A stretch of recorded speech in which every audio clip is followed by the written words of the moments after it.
This is a little video about psychometrics. What is psychometrics? Well, we measure the psyche, and a lot of times we have psychological or educational constructs that we're interested in. And when we are concerned with any kind of measurement, we are also concerned with measurement error, and that relates to the validity of a measure. Do we actually measure what we intend to measure? And reliability of a measure. How reliable, how precise is our measurement? So, for example, in psychometrics, we look at intelligence. That's one thing that we measure. You might have taken an intelligence test in the past, and you could see there's very different ways of measuring intelligence. For example, one looks here at some number sequence examples, whereas other tests look at you have to complete a sequence of shapes. So you can see that intelligence really is relative, right? What do we mean by intelligence? So the validity of a measure is strongly related to what is actual our intent. And for example, within the intelligence research, there has been a lot of debates and discussions of, what exactly is intelligence.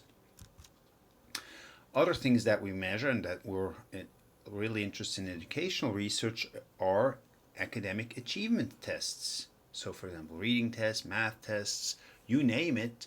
And especially when these tests come with high stakes, for example, standardized tests in school districts, or for individuals when you take a SAT test or ACT test that impact the chances of getting into certain colleges, you can see how the tests are becoming very meaningful for certain individuals.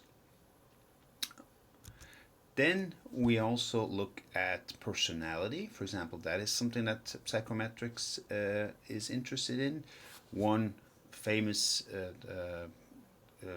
survey or inventory is the NEO, the personality inventory, where we measure such things as extroversion, neuroticism, openness, conscientiousness, agreeableness, etc. Then a lot of times we also look at motivation, hope, self-efficacy, self-concept.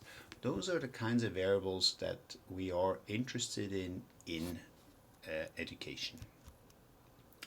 How do we measure these? A lot of times we look at self-reports, but at times we also have peer ratings, or we look at reaction times and even psychophysiological measures. Where you look at, for example, how the skin conducts electricity. You try to measure stress, for example, by looking at these more subconscious reactions of somebody. And those tend to give us some interesting data points as well.